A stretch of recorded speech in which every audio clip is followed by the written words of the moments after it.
Bom dia, Brasil. São 9h01. Vamos dar início à nossa aula sobre princípios constitucionais do direito penal. Para chegarmos até esse ponto e compreendermos o que estamos falando, é imprescindível fazer uma rapidíssima incursão pela evolução da teoria do crime, uma vez que esta foi a nossa aula, nossa primeira aula. Então, como é que se deu a evolução até chegarmos a este momento? Antes do século XIX, não existia direito penal. O direito penal, quem dizia, era o pajé da tribo, e aplicava o direito penal muito mais por uma questão mística de superstição, do que por um princípio de justiça. O direito penal, nos primórdios da civilização, foi aplicado simplesmente para aplacar a ira das divindades, só para evitar que as safras viessem a ser castigadas. Então era um direito penal que não conhecia o princípio da personalidade, da pena, punia-se não apenas o autor, mas todo e qualquer pessoa ligada a ele. Muitas vezes a tribo inteira era punida. Depois nós tivemos o direito penal em que o pater familia tinha um poder absoluto de vida e morte sobre o seu clã. Então, ele podia determinar o que ele bem quisesse a título de punição aos seus subordinados que o desobedecessem. Veio o direito penal das ordalhas, do direito germânico, o direito medieval, na Baixa Idade Média, que era os juízos irracionais, os juízos de Deus, em que, basicamente, do direito germânico. O sujeito era obrigado a caminhar descalço sobre brasa ardente. Se o pé queimasse, ele era culpado, porque essa era a vontade de Deus. Então, esse foi as ordalhas, as chamadas provas irracionais, dominaram totalmente a aplicação do direito. Só foram abolidas no ano de 1215, pelo Concílio de Latrão, na Itália. O Concílio de Latrão aboliu as ordalhas, os chamados juízos de Deus.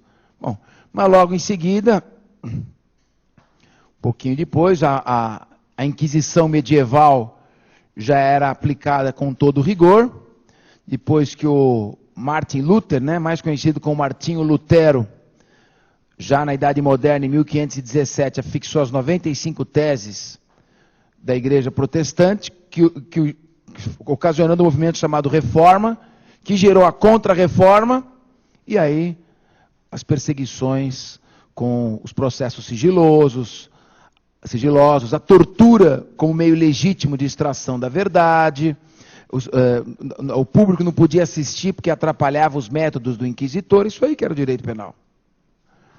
Depois, os feudos foram se consolidando em monarquias. Na Europa continental nós tivemos o absolutismo monárquico. Aí, dinastia Bourbon, todos conhecem. Luís XIII, depois o Luís XIV, L'État c'est moi, o rei sol, fazia o que queria, com o povo passando fome e aplicava a pena que bem entendesse.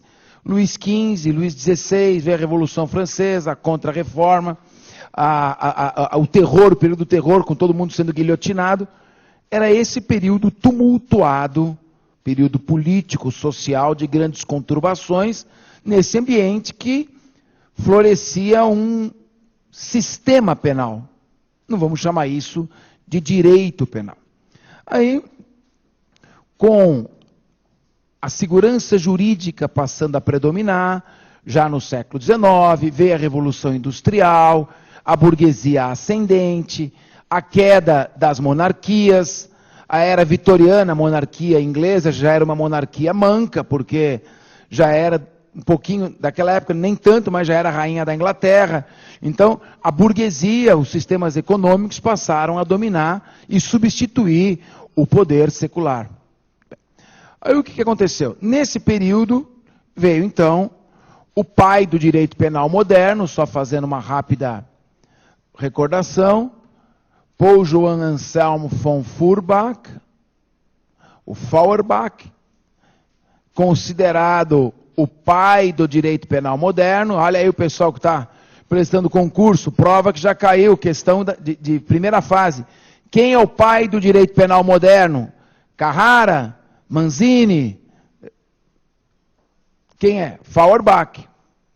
Feuerbach, então, ele redescobriu a Magna Carta. Esse sistema aqui é melhor escrever em letra corrida. Esse é o nome original, né? Assim que se escreve, né? Originalmente.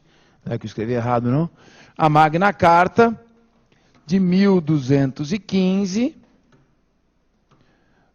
do rei João Sem Terra,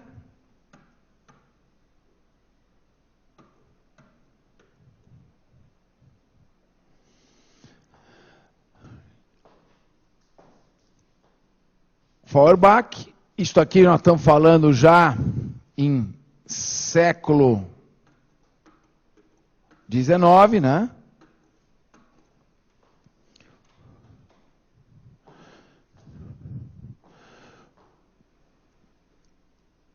Magna Carta, Rei João Sem Terra.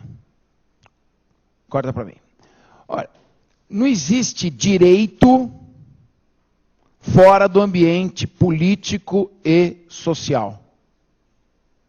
Imaginar o direito como uma ciência hermética destacada da realidade política, do sistema, do regime político, é imaginar uma utopia.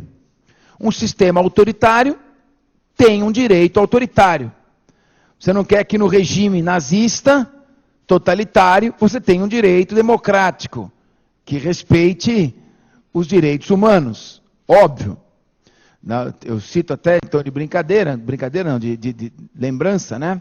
Em 1943, ainda no auge do regime nazista, o ministro Hans Frank baixou um decreto dizendo o seguinte: mulher estrangeira pode praticar aborto. Não é crime. Mulher alemã não pode. O Estado do nacionalsocialismo só protege a vida intrauterina das alemãs. Não protege das estrangeiras. Ponto final. Esse ministro depois foi fuzilado. Foi enforcado, né, no tribunal de Nuremberg. Mas não tem problema. O problema dele. Estou dizendo o seguinte: no regime totalitário, você tem um direito sem bases éticas, que não respeita a personalidade da pena. O que caracterizou basicamente o direito nazista no regime totalitário? O direito penal do autor. Já ouviram falar disso? Não o direito penal do fato. Direito penal tem que ser um direito penal do fato. Direito penal que pune o fato. O direito nazista é um direito penal do autor. Você não punia a pessoa pelo que ela fazia. Você punia a pessoa pelo que ela era, pela cor da sua pele, pela sua raça, pela sua posição ideológica. Isso que motivava. Então, o direito está diretamente ligado ao sistema, ao regime. Durante a monarquia absolutista, o que você vai ter? Um direito absoluto, que não oferece defesa a ninguém e que não obedece nenhum princípio prévio de objetividade, de impessoalidade.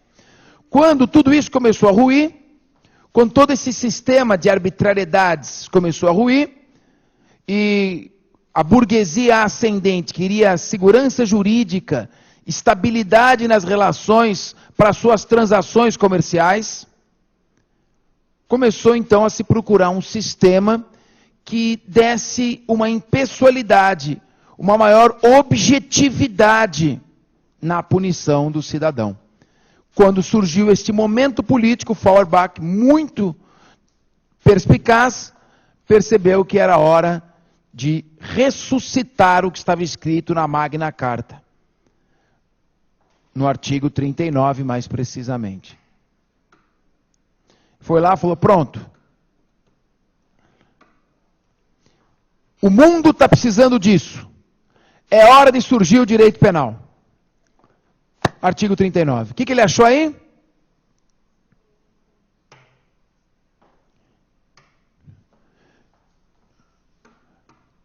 O princípio que ele traduziu para esta fórmula em latim. Nullum crimen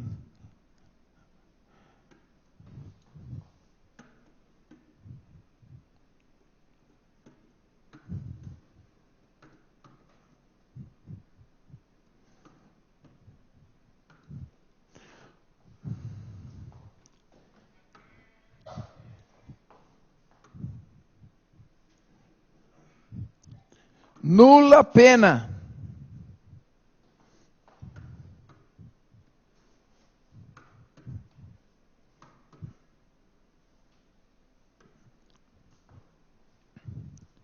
Sine prévia lege. Acabou. Matou. Sufocou qualquer possível arbitrariedade.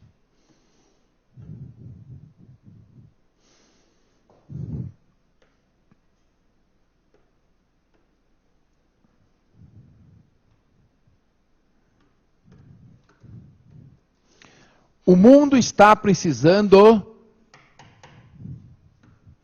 disto.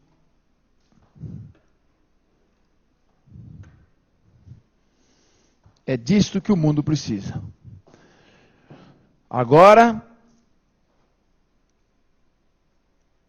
qualquer sistema punitivo deverá estar baseado, lastreado nessa premissa, neste princípio, que é o princípio básico e mais importante de todo o direito penal, que é o princípio da legalidade. Não há crime sem lei anterior que o defina, nem pena sem prévia cominação legal. Não há crime sem lei anterior que o defina, nem pena sem prévia cominação legal.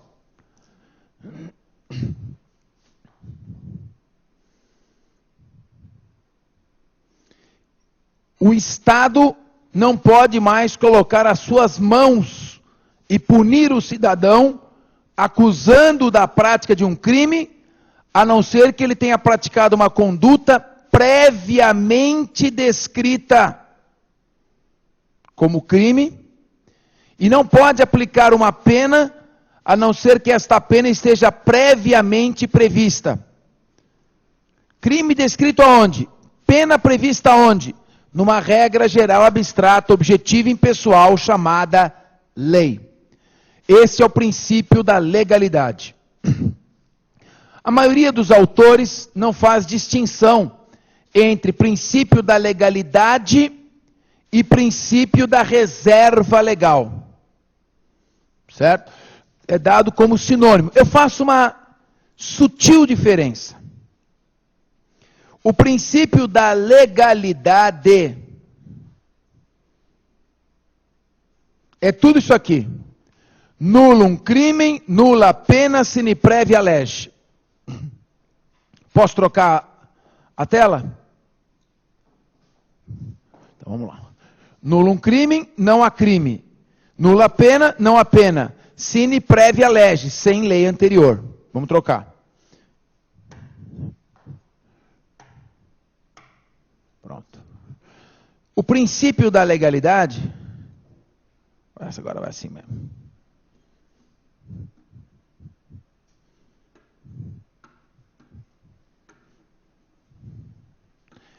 É o todo, é o princípio inteiro.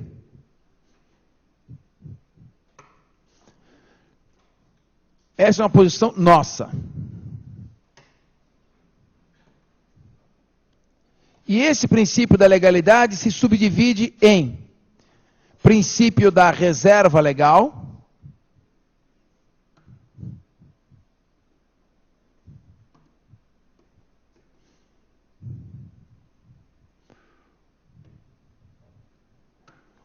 só a lei.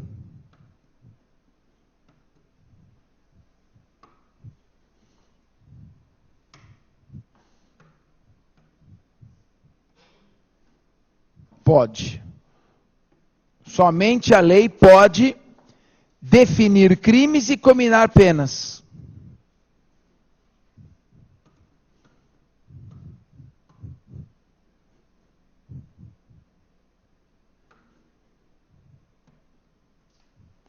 Somente a lei pode definir crimes e cominar penas. Isso se chama reserva legal.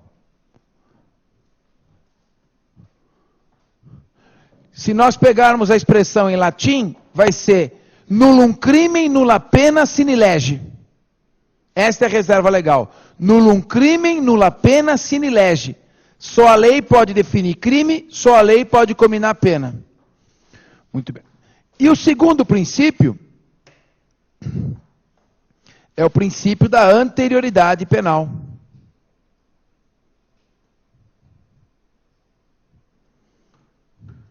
Que diz: a lei deve ser anterior.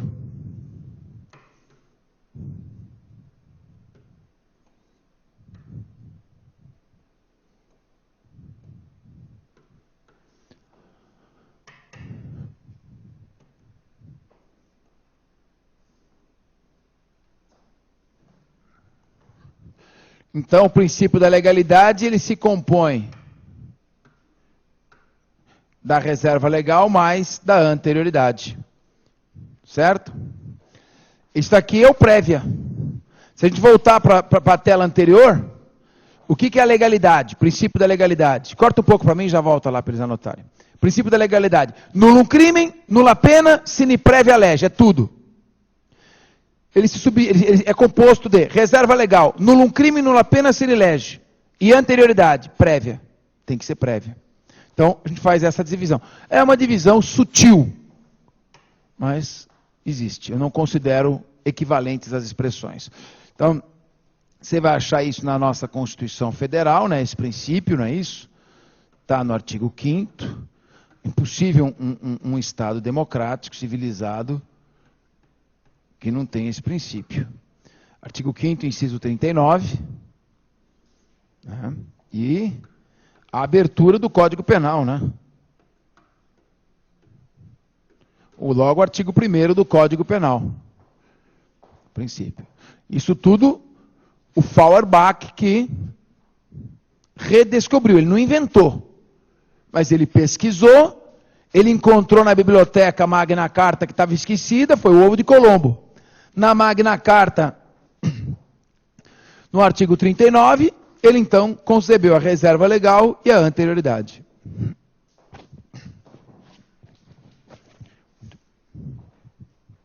Bom, a partir desse momento, surge o mais importante princípio do direito penal.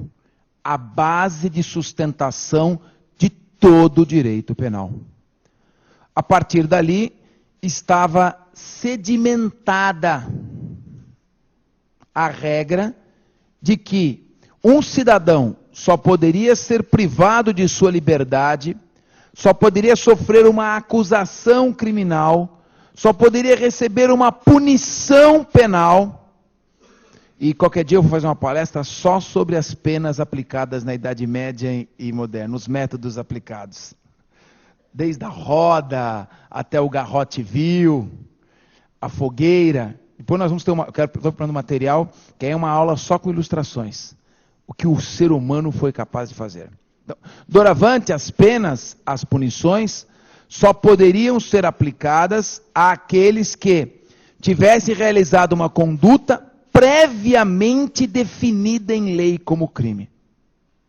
E só poderiam receber as penas que estivessem previamente previstas, cominadas em lei. E o que é ainda melhor, esta lei tem que ser anterior ao fato, ela não pode ser feita depois. A partir desse instante surge um sistema com base, com princípios, com lógica, e que, portanto, pode ser desenvolvido cientificamente, ontologicamente. A partir desse momento surge o direito penal. O direito penal como sendo autenticamente um direito. Muito bem. Se vê logo pelo nome, né? Princípio da legalidade. O princípio da legalidade. Assim foi chamado, porque este princípio foi concebido dentro do Estado chamado Estado de Direito. Então, o mundo assistia à sucessão do absolutismo monárquico, do regime de absoluta vontade unipessoal de um rei, do regime de concentração de poderes absolutos na mão do monarca, de um regime em que o monarca era considerado descendente de Deus, que sua vontade era inquestionável, para um regime em que esta vontade unipessoal cedia espaço para a vontade objetiva da lei. Portanto, eclode no século XIX o Estado de Direito. E esse Estado de Direito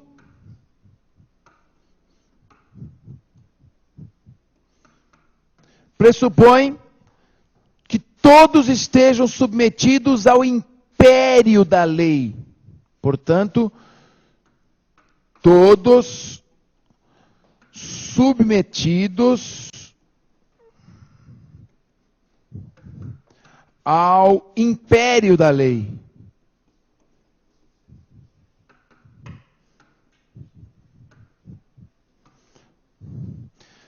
Se todos são submetidos ao império da lei, o juiz é um escravo da lei. Nós estamos só substituindo o Senhor. Agora não estão mais submetidos à vontade unipessoal de um déspota. Agora todos estão submetidos à vontade absoluta da lei. Corta para mim. Vontade absoluta da lei. Repitam comigo. Vontade absoluta da lei. Estou brincando, é isso aí. Isso faz mais em igreja evangélica, para a pessoa repetir.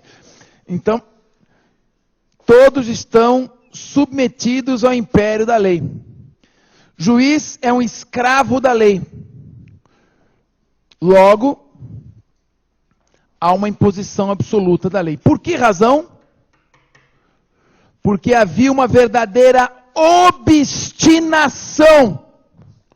O mundo traumatizado tinha verdadeira obstinação por segurança jurídica. Essa era a palavra de ordem. Segurança jurídica. Como é que se obtém segurança jurídica?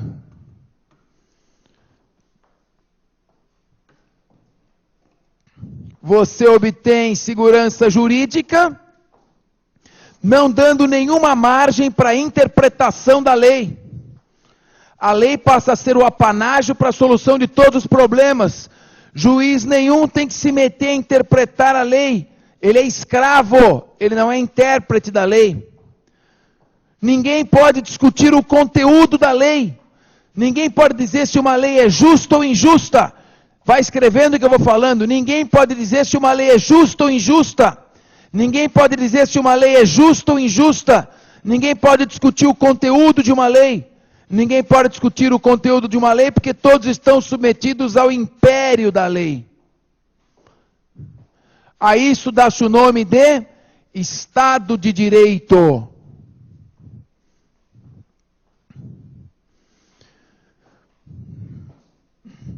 Não há margem de interpretação. Esse Estado de Direito passa a ser, portanto, um Estado formal de direito.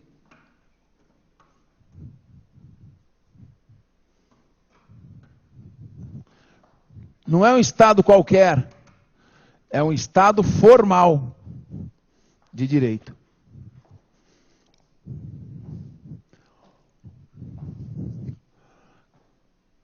Corta para mim. Novamente, vai haver reflexos do sistema político no direito. Novamente. Eu estou vivendo um Estado formal de direito, que é o Estado que interessa à burguesia. A burguesia, para poder multiplicar os seus ganhos, precisa de segurança jurídica. Regras fixas, regras imutáveis. Precisa de um Estado que não interfira. De um Estado que faz as leis, faz as regras, coloca essas regras e zela pela sua observância. E com base nestas regras, a burguesia pode prosperar. Ora, isto se reflete, se o Estado é de direito, formalmente apenas, se é um Estado formal de direito, ele vai se limitar a fazer regras absolutas e imutáveis, regras que não podem ser interpretadas e vai se abster de qualquer interferência.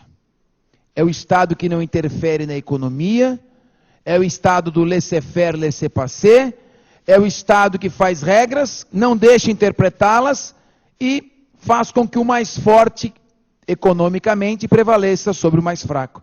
É a nova ordem. O mais poderoso não é o mais poderoso em armas, é o mais poderoso em riquezas, na economia. E o Estado vai se atrofiando.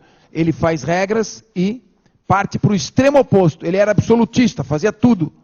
Agora ele não faz nada, ele recua e deixa a economia agir com absoluta liberdade. Liberalismo econômico. Laissez-faire, laissez-passer. Muito bem. Esse Estado formal de direito, portanto, é um Estado não interveniente, um Estado que não interfere em nada, que está submetido, novamente, me permitam repetir, submetidos ao império da lei, a lei não pode ser interpretada. Qual é a consequência jurídica disso tudo? Do Estado formal de direito, qual a consequência? Está aqui. É esta aqui. É o positivismo jurídico.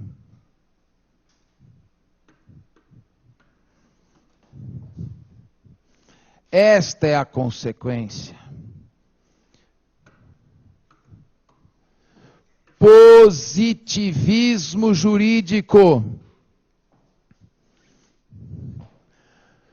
Olha como as coisas batem no quadro Estado formal, pode deixar lá. Estado formal.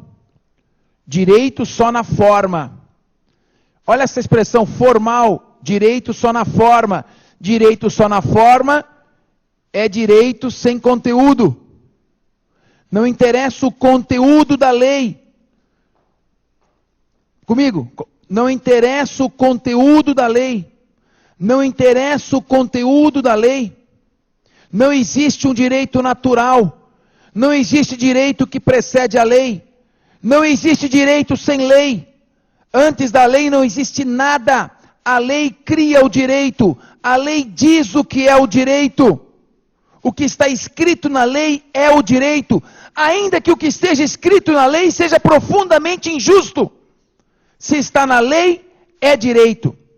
O direito, portanto, é fabricado pela lei, porque todos estão submetidos ao império da lei. Nenhum juiz vai descumprir a lei, nenhum juiz vai interpretar a lei de maneira diversa. Não existem princípios que permitam a interpretação de uma lei de acordo com o seu conteúdo. A lei vale exclusivamente pelo seu sentido literal. Estado formal de direito, positivismo jurídico. Todos submetidos ao império da lei.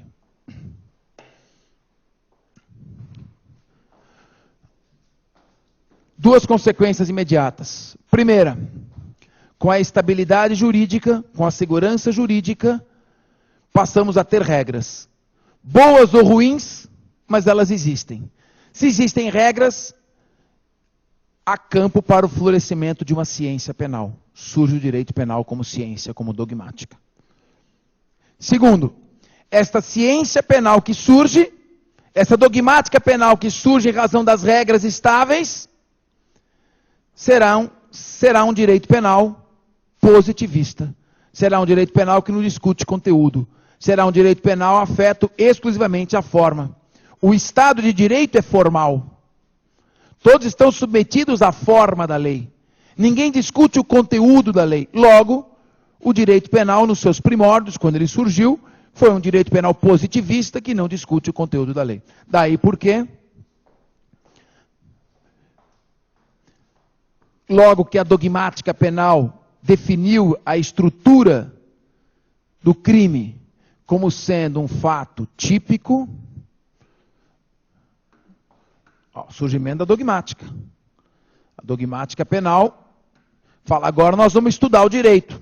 Agora vai ter ciência. Agora nós vamos começar a nos debruçar. Então ela divide o crime em fato típico, antijurídico, antijurídico,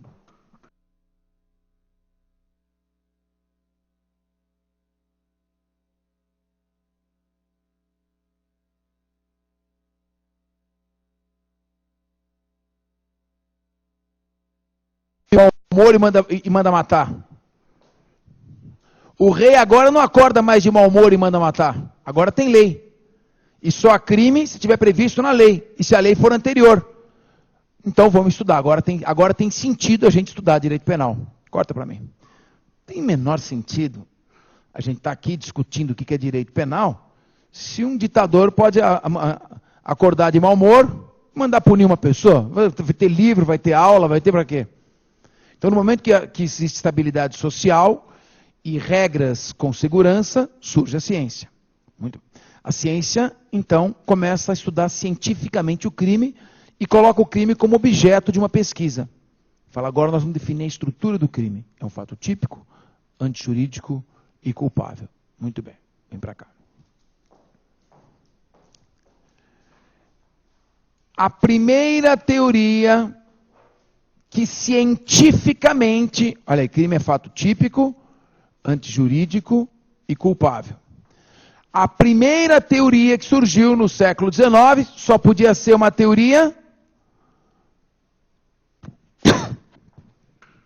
positivista. Claro. Era o ambiente. E o que é uma teoria positivista? É uma teoria que não discute conteúdo da lei. A teoria positivista que não discute conteúdo da lei pressupõe que a lei cria o direito. Corta para mim. Se a lei cria o direito, a lei cria o crime. Se a lei não disser nada, não existe crime. Crime é exatamente aquilo que a lei disser. Não há um conceito que a gente chama de categoria lógica objetiva. Não há um conceito prévio à existência do crime. Crime é qualquer coisa. Repita comigo, classe. Crime é qualquer coisa. Olhe para o seu companheiro ao lado e diga a ele, crime é qualquer coisa. Crime é qualquer coisa. Crime é qualquer coisa que o legislador quiser que seja. Se o legislador quiser que usar a camisa azul seja crime, usar a camisa azul vai ser crime, porque ele vai descrever como crime. Não, mas não tem um conceito anterior, crimes não são aquelas condutas. Não existe conceito material de crime. Conceito de crime com relação ao seu conteúdo. Só existe conceito formal de crime. Crime é aquilo que o legislador inventar. Porque nós estamos no estado formal de direito. Todos estão submetidos ao império da lei. O juiz é o escravo da lei. A lei nos dá segurança jurídica. Logo, tudo que a lei disser, nós vamos obedecer sem discutir. Antes da lei não existe nada. Mas espera um pouco, eu tenho uma noção de que matar alguém é uma conduta danosa, que fazer caridade é uma conduta meritória. Nada disso interessa. A lei, sob um prisma puramente formal e objetivo, vai falar para você o que é crime e o que não é. E você vai obedecer sem discutir. Essa primeira teoria que cientificamente dividiu o crime em fato típico, antijurídico e culpável, ao definir o fato típico com base fortemente positivista, falou: crime é o que a lei define como tal. Acabou. Não tem grandes problemas, né? Crime é o que a lei define como tal. Acabou. A lei que vai dizer. Que teoria positivista é essa? Que teoria é esta que definiu o fato típico, o primeiro elemento do crime? Corta para mim. E o mais importante, hoje, o direito penal está todo centrado no estudo desse primeiro elemento do crime, fato típico. A antijuridicidade está completamente esvaziada. Antijuridicidade é o seguinte: se não tem legítima defesa, estado de necessidade, exercício regular do direito, exercício do dever legal, não tem antijuridicidade, acabou. É só isso. O que é antijuridicidade? É o fato típico não acobertado por legítima defesa. É o fato típico não acobertado por estado de necessidade. É o fato típico não acobertado pelo exercício regular do direito. E é o fato típico não acobertado pelo estrito cumprimento do dever legal. Só. Tudo que você tiver que resolver, resolve no fato típico.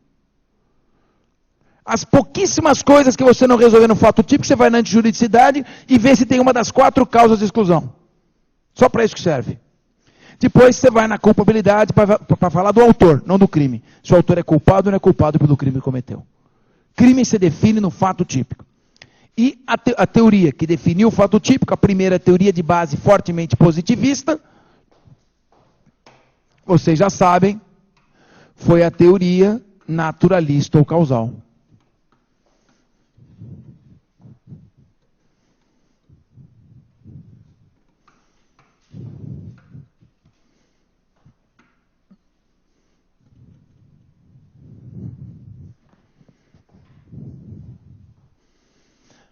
A teoria naturalista ou causal, defendida durante todo o século XIX, pelo austríaco Franz von Liszt e pelo alemão Ernest von Belling. Este, através do seu tratado de 1906.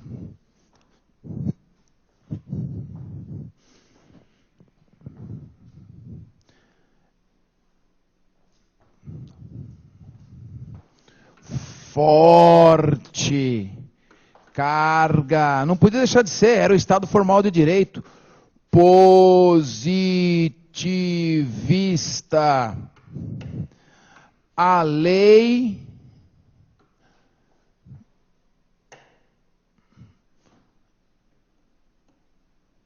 cria o crime, cria, não existe crime sem a lei. Sim, mas isso é verdade, não existe crime sem a lei. Acontece que a lei pode criar qualquer coisa como crime. Não tem controle de conteúdo. Esse é o grande problema. Teoria naturalista ou causal. Corta mais uma vez, uma última chance para eles darem uma olhada e já vamos mudar de página. Teoria naturalista ou causal, a primeira teoria que surgiu para definir o fato típico, com forte carga positivista. A lei diz o que é crime. A teoria naturalista ou causal, que cria o crime, que tem forte carga positivista, se contenta com o conceito formal de crime. Não existe conceito material.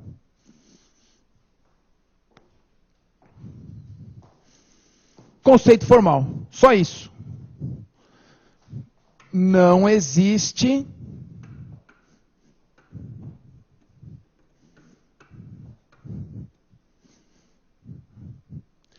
conceito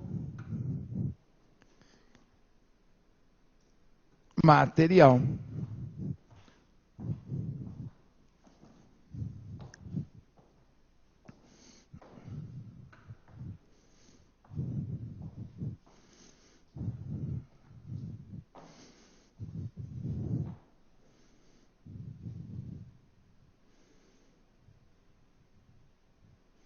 Muito bem.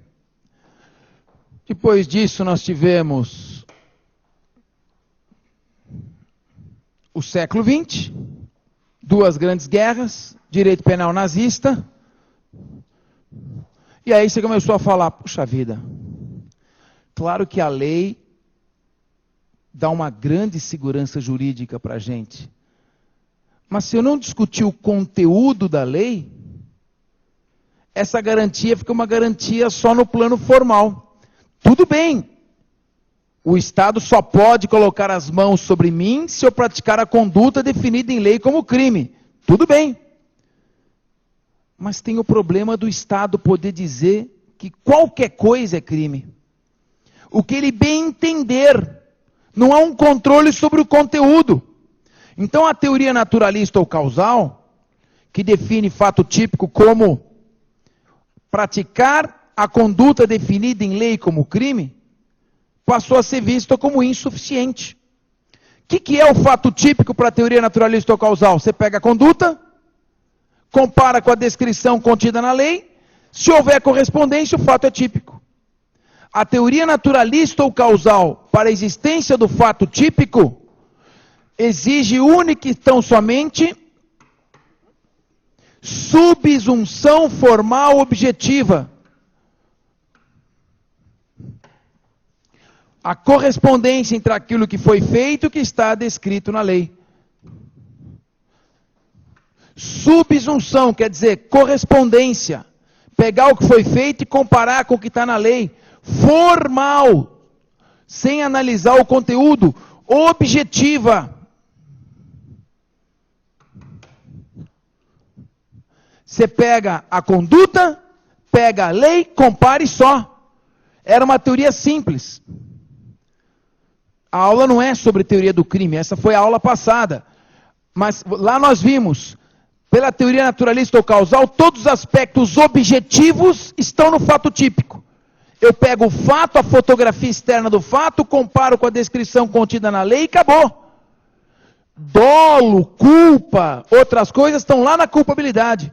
A existência do fato típico depende de uma operação positivista de mera comparação. Olha o fato, olha a lei, compara e existe fato típico, o primeiro elemento do crime. Tudo isso é influência do Estado formal de direito, do Estado que não quer controle de conteúdo. Olha o que deu, direito nazista. Direito nazista não deixou de punir ninguém segundo a lei. Todos foram punidos de acordo com a lei. Só que ninguém controlava o conteúdo da lei. O Estado determinava livremente o que ele pretendia definir como crime: deslealdade à nação, descompromisso com os ideais do regime. Então, começou a se pensar que essa teoria naturalista ou causal, que o conceito meramente formal positivista eram insuficientes. E aí, passou a se questionar que apenas subsunção formal, objetiva, só olhar o fato e comparar sem discutir o conteúdo, se é justo ou injusto, é insuficiente. Então começou a se trabalhar um conceito material de crime.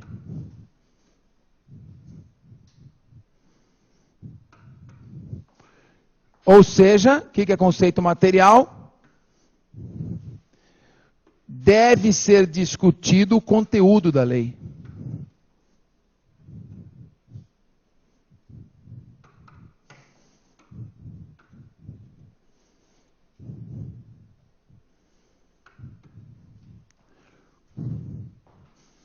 O que é conteúdo? Eu vou chamar esse conteúdo de... É conteúdo, tá? Mas tem um nome mais rebuscado. Tá certo? É o conceito ontológico.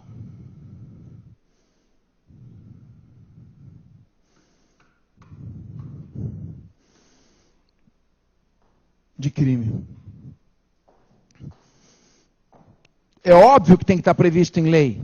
Isso é evidente. Mas não é tudo que pode estar na lei como crime. Tem que ter um conteúdo de qualidade sobre o que consta da lei. Então começou a se discutir esta necessidade de ter um conceito material. Posso mudar? Bom,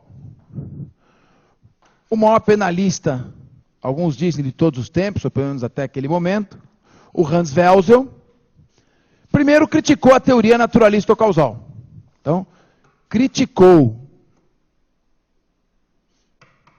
a teoria.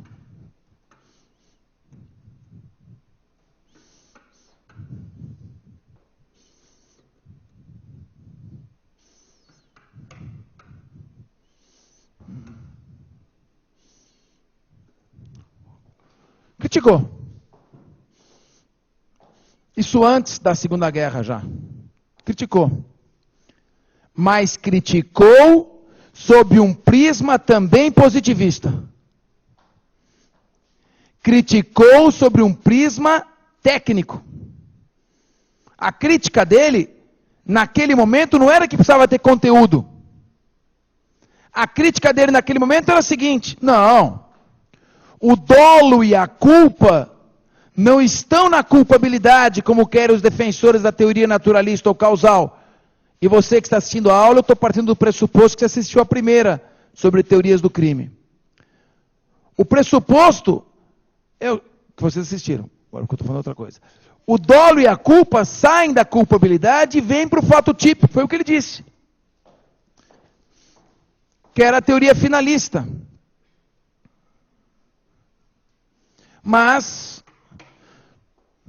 a teoria finalista não deixou também de ser uma teoria positivista. Nós estamos falando, corta para mim, de tecnicismo. Tudo bem, o dolo e a culpa não estão na culpabilidade. O dolo e a culpa estão no fato típico. Mas eu continuo com a mesma indagação. E o legislador pode colocar qualquer coisa no fato típico? Eu continuo com o mesmo problema.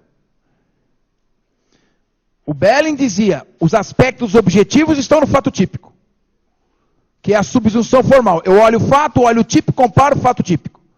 Os aspectos subjetivos estão na culpabilidade. Dolo e culpa estão lá na culpabilidade. O Welser dizia, não. O dolo e culpa não estão na culpabilidade. Também estão no fato típico. Melhorou sob o prisma científico. A teoria finalista é muito mais acertada do ponto de vista dogmático do que a naturalista ou causal. É óbvio que o dolo e culpa estão no fato típico. Ninguém discute mais isso hoje. Evidente. Mas continuamos com o mesmo problema. E se eu dolosamente vestir uma camisa azul? Se não tiver conceito material, eu pratiquei o fato descrito na lei, subsunção formal. E agi dolosamente. Estou com o mesmo problema. Ninguém vai discutir se o legislador pode ou não pode colocar isso na lei? Eu quero um conceito material. Então o Welser chegou, ele era genial, e desenvolveu numa fase, Welser, numa fase pós-finalista, ele criou a teoria social da ação.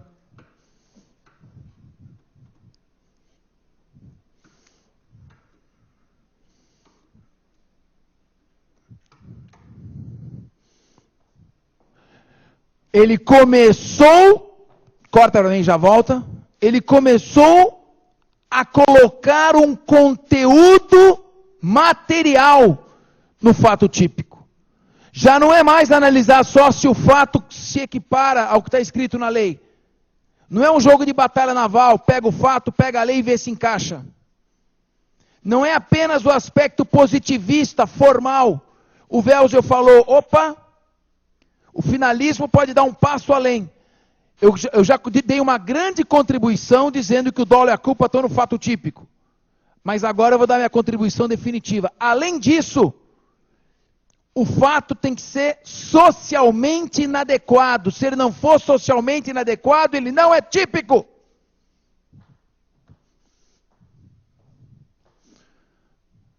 Eu estou querendo dizer que o cidadão pratica um fato que está descrito, definido detalhadamente em lei como crime.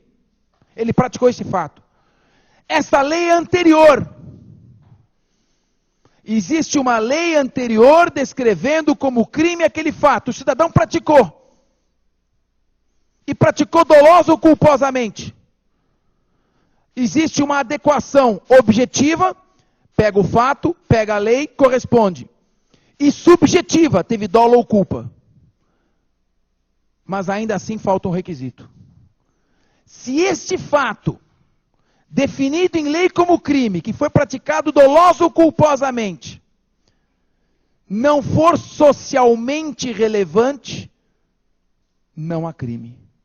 Se ele não for socialmente inadequado, não existe fato típico.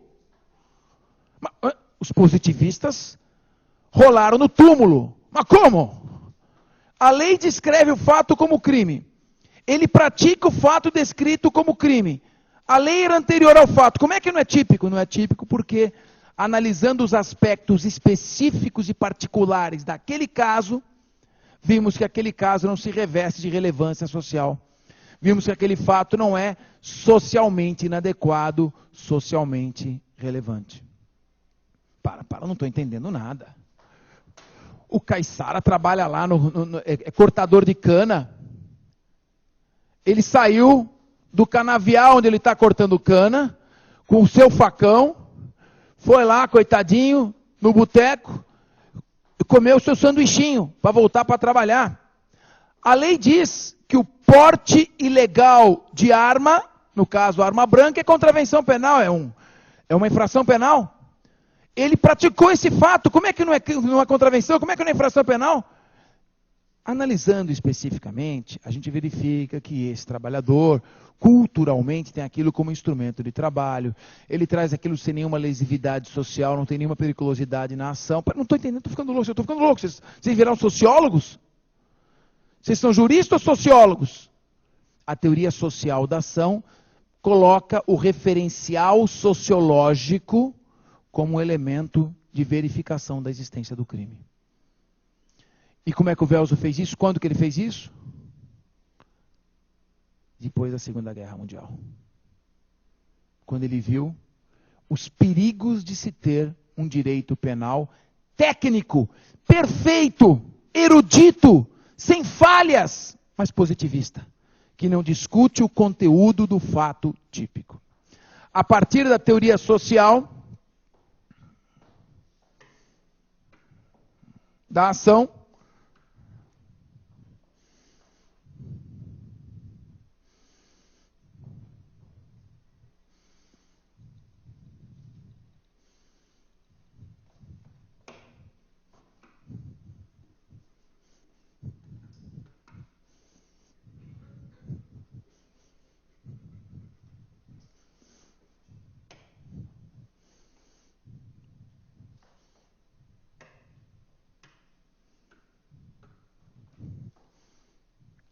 o fato típico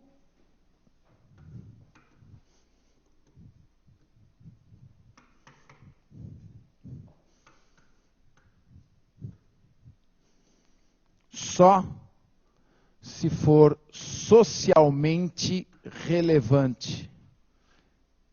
O que eu quero dizer com socialmente relevante? Socialmente inadequado.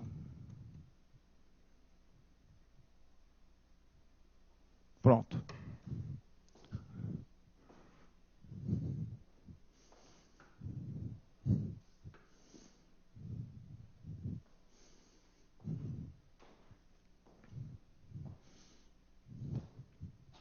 Bom, a partir desse momento, passou a existir um conceito formal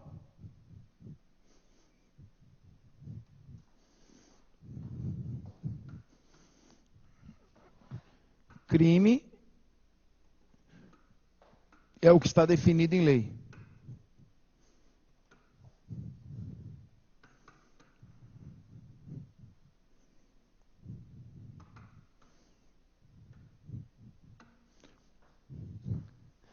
E um conceito material, que até então não existia. E com a teoria social passou a existir. Desde que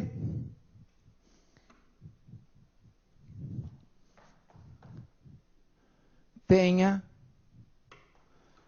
conteúdo de crime. Senão, não é.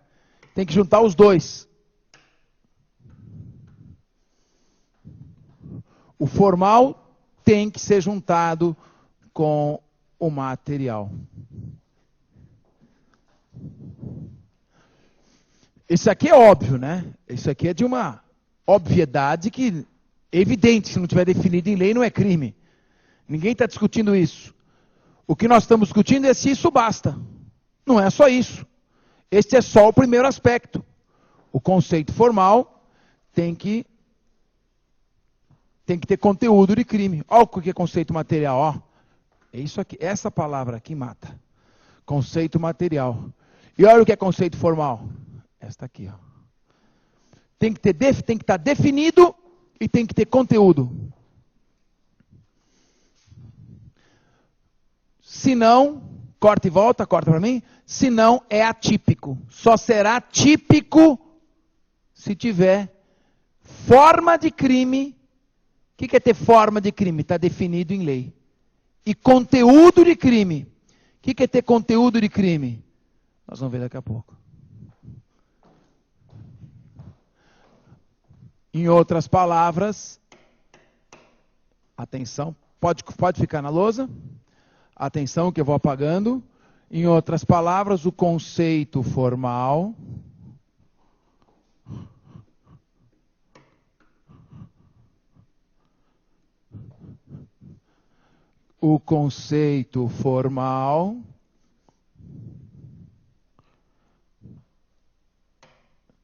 nada mais é do que a tipicidade formal.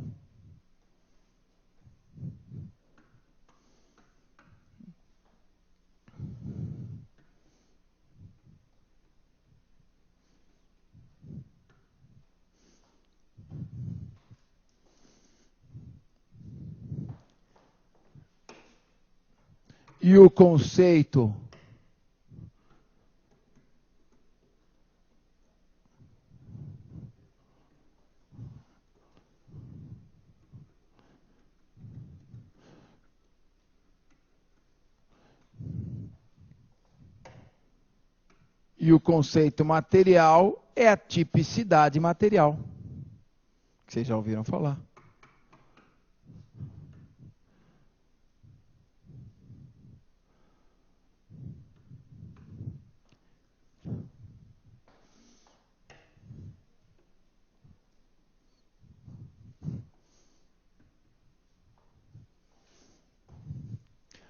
Agora, enquanto no século XIX bastava a tipicidade formal, depois do Welser passou a se exigir a tipicidade formal e material. Lembra do tio Suquita? Não sei se vocês lembram da propaganda antiga. O tio Suquita, um senhorzinho que dava em cima de uma menina, que já deve estar também uma senhorinha agora, já faz tempo. E ela dizia, tio, aperta o 20. Ele estava dando em cima dela no elevador, ela falou, só aperta o 20. Então, e vinha, quem bebe Suquita não engole qualquer coisa. O jurista do século XXI não engole mais qualquer coisa. Não sei se forcei um pouco na analogia. Não basta que o legislador descreva um fato como crime. Eu não vou aceitar qualquer coisa que esteja descrita como crime. Eu reconheço que a lei é um pressuposto básico e lógico de qualquer país ou regime civilizado. Sem lei não pode ter crime. Só que, além da lei, é necessário um controle de conteúdo. Amanhã os caras começam a definir como crime qualquer coisa. E nós vamos ficando sufocados. A gente sabe que só vai ser punido se fizer aquilo. Mas não podemos fazer mais nada. Então, um Estado democrático, ele só pode definir como crime, em lei, fatos que preencham alguns requisitos. Não qualquer coisa. Por isso que o fato típico tem que ter tipicidade formal e tipicidade material. Veio a Constituição Federal de 1988, a nossa Constituição Cidadã. Já vai completar 25 anos, não é? Vou fazer uma sessão solene em homenagem a 25 anos, né, da Constituição. Então, a Constituição Federal de 1988. E a Constituição Federal de 1988,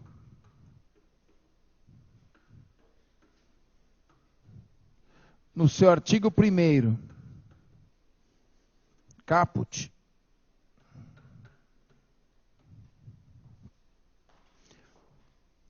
fez uma ruptura, promoveu uma ruptura com o sistema até então em vigor. Até então nós teimávamos com o sistema positivista do século XIX. Até então, no Brasil, vigorava o Estado formal de direito. Vivíamos sob um regime ditatorial. O Estado, ele não interferia na economia e ele controlava de maneira extremamente rígida, fazia um controle formal sobre a observância da lei, mas sem discutir o seu conteúdo.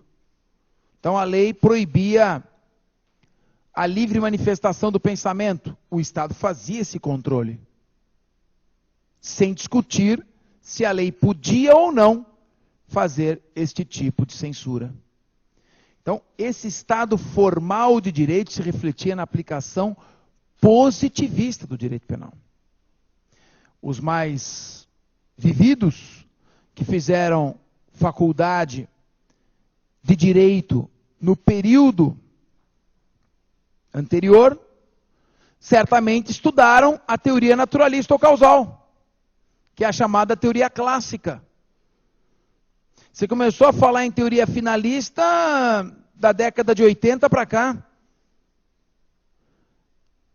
Eu entrei no Ministério Público, final da década de 80, falar em teoria social da ação era punha para fora da carreira. O que é? Costume revoga a lei? A lei está dizendo que é crime, você não está querendo processar? Não estou entendendo. Este conceito, esta maturidade, começou a levar a um novo perfil político constitucional, que é o Estado, está escrito na Constituição, democrático,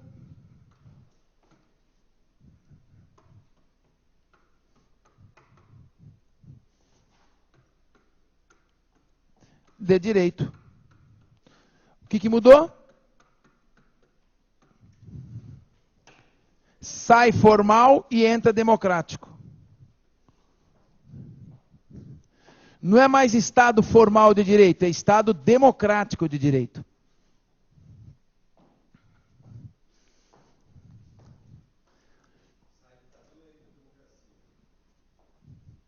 Num corte, sai ditadura, entra democracia. Sai um controle formal para entrar um controle material. O Estado democrático é o Estado, corta para mim, social e democrático de direito. De um Estado formal passamos para um Estado social e democrático de direito. Agora, não vou entrar em aula de direito constitucional. Apesar de que eu estou lançando agora, viu? O direito constitucional simplificado. Tá bom. É uma obra, sabe porque ela é boa? Porque ela é despretensiosa. Despretensiosa. Não tem nenhuma pretensão de fazer erudição. Não. O direito constitucional simplificado, ele quer de maneira simplificada te ajudar a acertar as questões na prova. Só um minutinho. Porque eu acho que os outros ouvem a pergunta dele. Eu vou fazer as perguntas mais para frente, eu já vou responder a tua pergunta, repito a tua pergunta e falo, que a tua participação é importante, eu só vou deixar esse gancho para entrar na tua pergunta. Pode ser? Um segundo, só vou entrar aqui, já vou dar o gancho para você. Então, Estado democrático de direito, que é o Estado social e democrático de direito. Se você olhar a Constituição, você vai ver que a nossa Constituição Federal, por diversas passagens, fala em intervenção no domínio econômico. Não uma intervenção para o Estado substituir a iniciativa do cidadão, mas fala num papel regulador do Estado. Não é mais o Estado burguês do século XIX que cruza os braços e deixa, por exemplo, os mineiros das minas de carvão da Inglaterra morrerem à míngua de qualquer assistência em condições insalubres. Há uma regulação de direitos sociais, há uma visão de novos direitos fundamentais, de segunda, terceira, quarta, falar tem quinta geração. Então, existe um novo molde, um novo parâmetro, um novo pacto social. Um pacto em que se analise a forma e o conteúdo, em que a igualdade entre as pessoas não seja só uma igualdade perante a lei, todos são iguais perante a lei. Tá, obrigado, e daí? Você vai fazer alguma coisa para diminuir as desigualdades sociais? O Estado faz. Então, há um compromisso normativo pela busca da igualdade formal e pela busca da igualdade material, forma e conteúdo. A partir daí, que é só para dar o gancho para depois, só para deixar preparado, a partir deste momento, nós passamos a ter um direito penal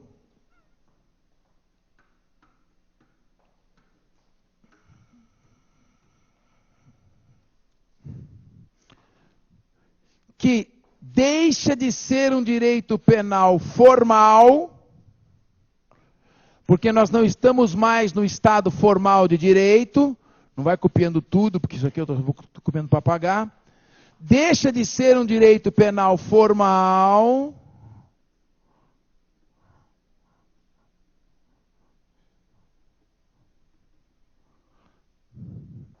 e passa a ser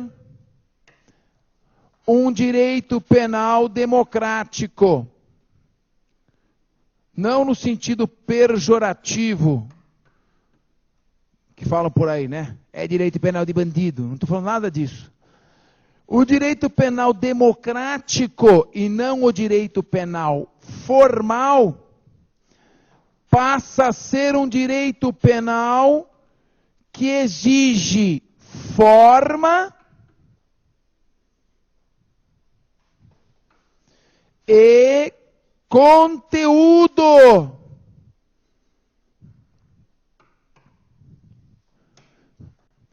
Portanto, ele exige a tipicidade, vou abreviar, formal, e a tipicidade, vou abreviar, material. Passa a se exigir conteúdo ontológico. Você não percebeu, mas a gente passou a questionar tudo. O sistema passou a permitir isso.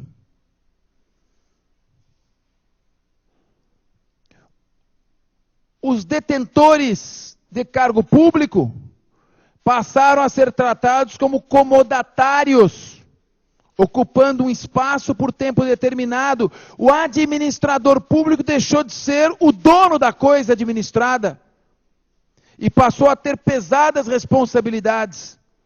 Isso tudo é fruto da mudança radical na sistematização. As instituições começaram a se fortalecer, começaram a trabalhar, aumentou o nosso nível de consciência, se reflete, claro, no direito penal. O direito penal monárquico, o direito penal totalitário e o direito penal democrático são diferentes. Assim como o direito penal positivista do século XIX é diferente. Daí porque esse direito penal democrático passou a exigir um conceito formal e um conceito material, uma tipicidade formal e uma tipicidade material. E esse conceito que não é mais formal, agora é também material, passou a exigir um sistema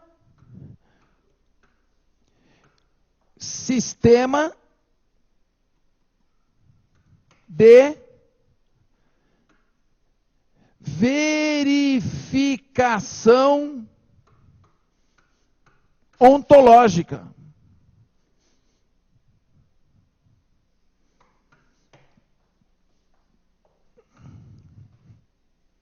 O que é ontológica? Muito bem, de conteúdo.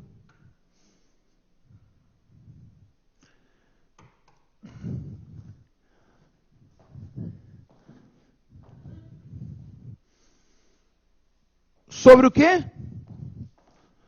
Sobre o fato típico.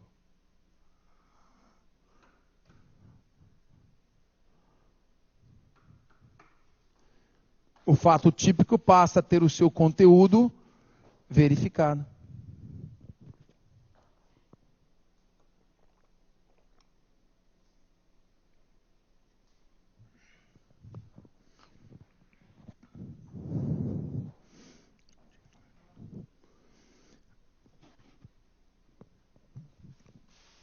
Não é mais simplesmente o que a teoria naturalista ou causal propunha. Corta comigo.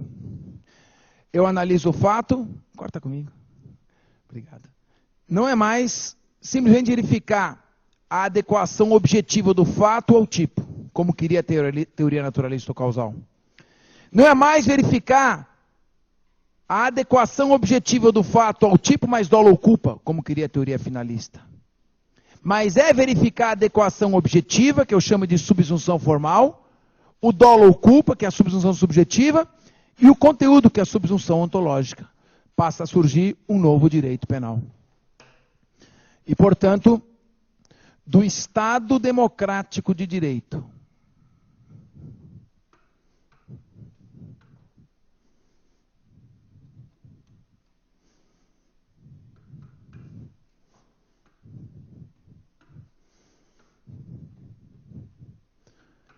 passa a partir um gigantesco princípio.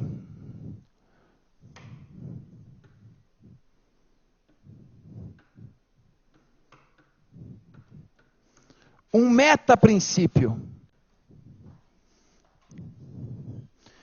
Um princípio de verificação ontológica.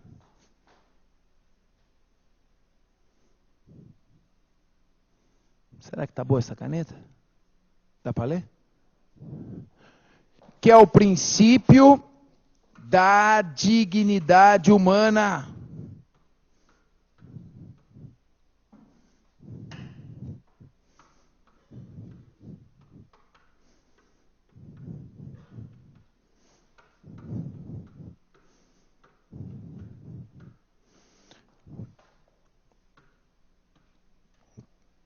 O princípio da dignidade humana passa a ser usado pelo Estado democrático de direito como um vetor interpretativo. Ele vai verificar o conteúdo de cada tipo penal.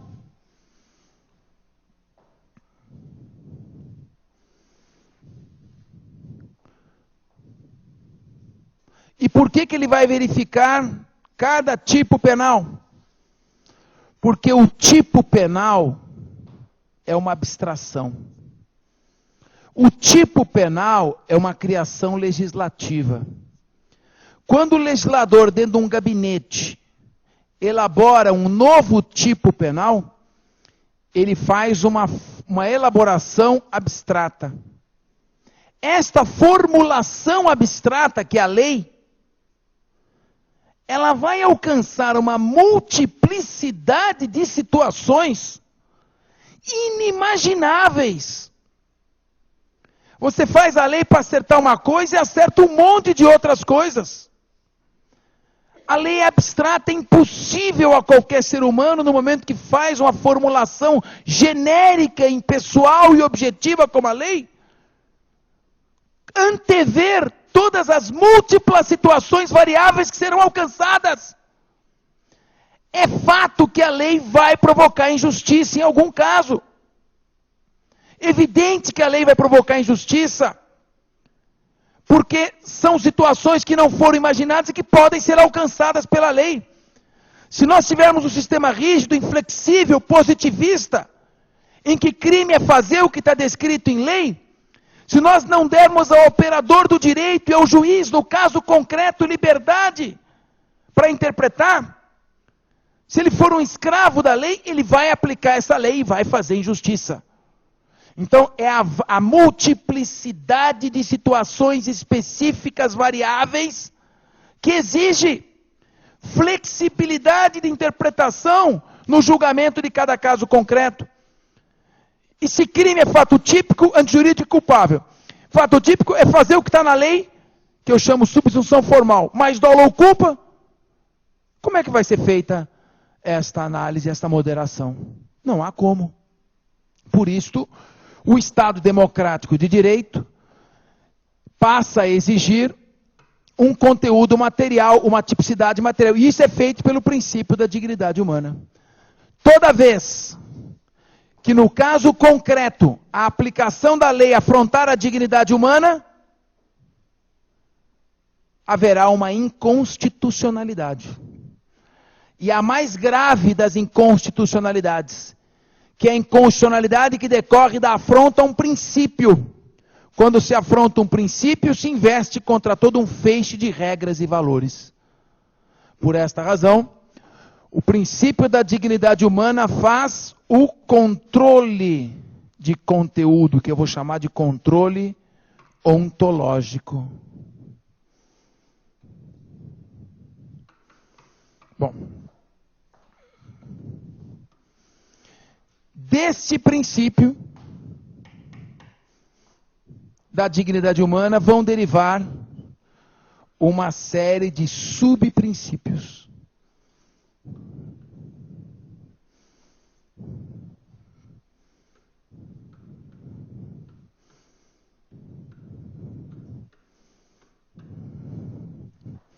São todos princípios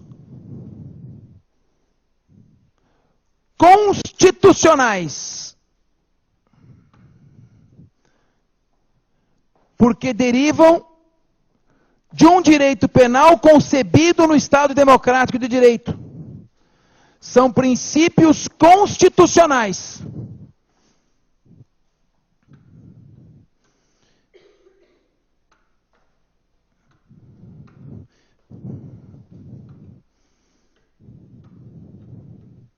Cada um desses que eu vou falar, do direito penal,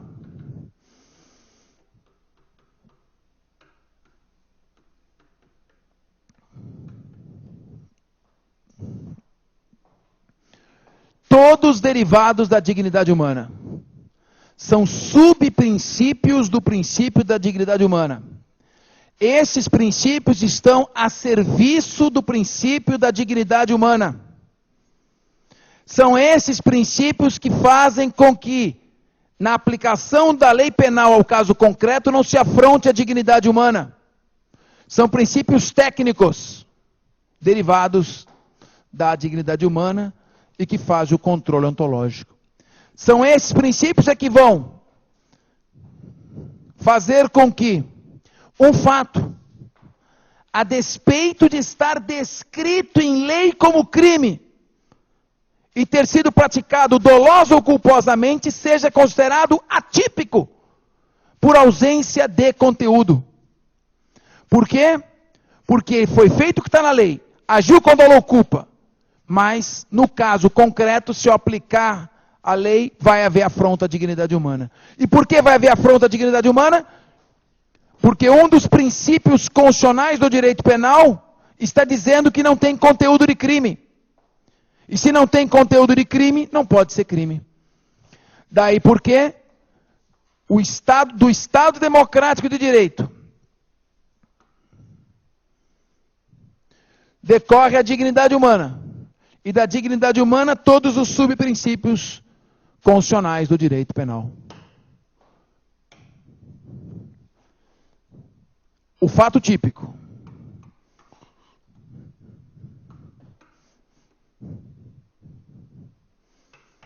Para a sua existência, depende agora de 3 requisitos.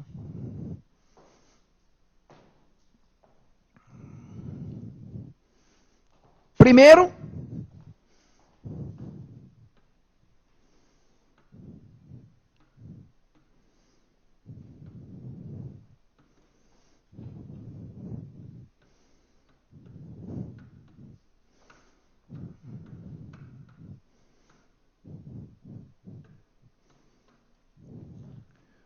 subsunção formal. Correspondência entre o que foi feito e o que está escrito. Está claro? Pega o que foi feito, pega o que está na lei. Subsunção formal. Mas, aqui eu vou botar por ordem cronológica. Como é que foi surgindo. Subsunção formal. Qual a teoria que se contentava só com subsunção formal. Classe, sistema, qual a teoria que só se conformava com subsunção formal para a existência do fato típico? Qual? Aguardo uma resposta. Por e-mail, qual a teoria que surgiu que dizia para a existência do fato típico basta a subsunção formal? Teoria positivista. Qual era a teoria positivista do século XIX que definia o fato típico e exigia só a subsunção formal? Teoria naturalista ou causal, Belling. Só exige a subsunção objetiva, formal. Só exige olhar a fotografia externa do fato, comparar com a lei e dizer houve crime. Só teoria naturalista ou causal, teoria positivista. Mas agora nós queremos mais. Nós queremos mais. Nós queremos a subsunção subjetiva.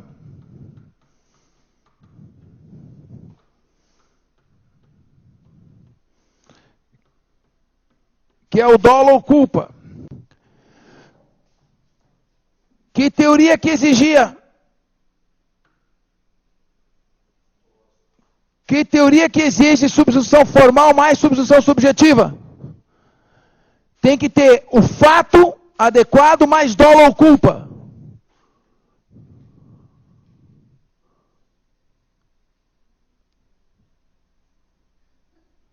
Obrigado.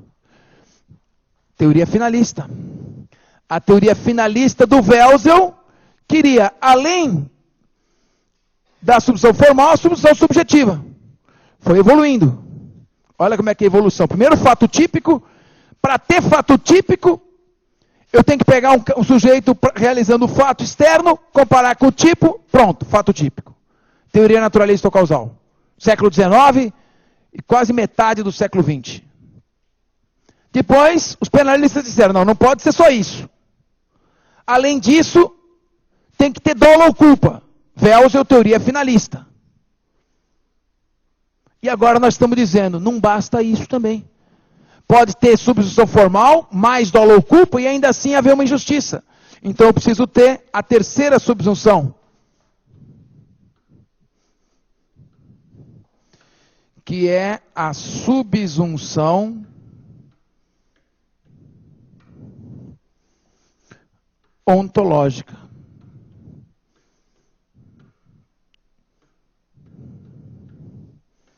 Tem que ter 3. O fato tem que estar previsto em lei, tem que ser praticado mediante dolo ou culpa e tem que ter conteúdo de crime. Quem vai dizer se ele tem conteúdo de crime? Os princípios constitucionais do direito penal. Que teoria é essa? Essa é teoria naturalista ou causal?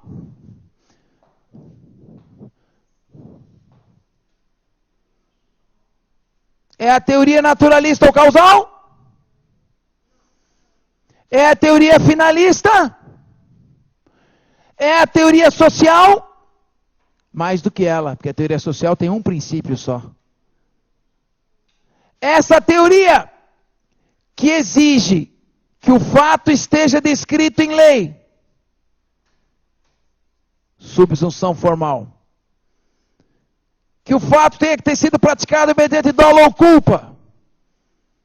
Exigência finalista. E que agora exige conteúdo. É uma teoria que deflui do Estado democrático de direito.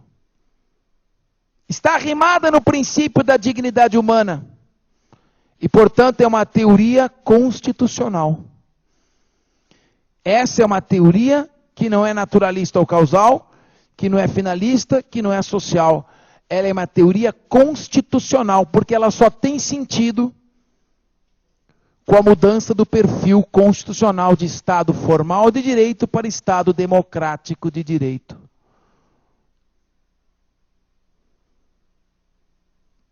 O Estado democrático de direito concebido pela Constituição tem no princípio da dignidade humana sistematizado na nossa Constituição. Artigo 1º, inciso 3º da Constituição. um vetor de controle do conteúdo. E do princípio da dignidade humana decorrem subprincípios que vão exigir esse conteúdo. Claro que é uma teoria puramente constitucional. Não teria nenhum sentido não houvesse a Constituição de 88. Portanto, esta é a teoria constitucional do direito penal. Ou simplesmente teoria constitucional, porque ela é óbvia que nós estamos estudando direito penal. É evidente que é sobre isso que eu estou falando. Teoria constitucional do direito penal. Tem que ter forma de crime, tem que ter dolo ou culpa e tem que ter conteúdo.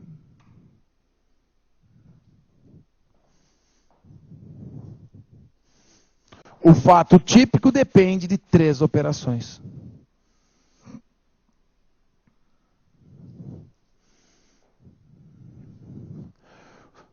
O sujeito pega um carro numa loja, dá umas bandas, enche o tanque e devolve. Existe crime? Não. Por que não existe crime? O que ele fez não está descrito em lei como crime. Falta a previsão do furto de uso. Então, não há uma subsunção formal. Os elementos da conduta dele não correspondem aos elementos da descrição. Então, a subsunção formal é importantíssima. É a base de toda a nossa proteção. Ela é importante. Sem subsunção formal, nem começamos a discutir. O fato não está descrito em lei? Não vou perder meu tempo. Segundo, o fato está descrito em lei. Ótimo. Ele foi provocado por caso fortuito, força maior? Não. Teve dolo ou culpa? Teve. Então, então vou para o último ponto. Tem conteúdo de crime? E a verificação do conteúdo é feita pelos princípios constitucionais do direito penal. Então, com a teoria constitucional, eu passo a ter 3 elementos. O elemento formal, o elemento subjetivo, dolo ou culpa, e o elemento ontológico, conteúdo do crime. Após o intervalo, aonde nós vamos entrar? Exatamente neste ponto. Estado democrático de direito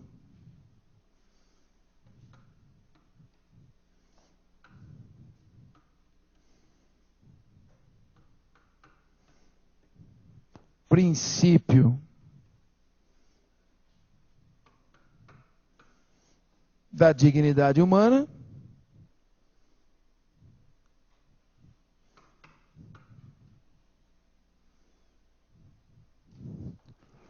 e os princípios constitucionais do direito penal que exigem conteúdo para o fato típico. Senão nós teremos um fato típico com uma tipicidade formal. Tipicidade formal sem tipicidade material não existe. Não há.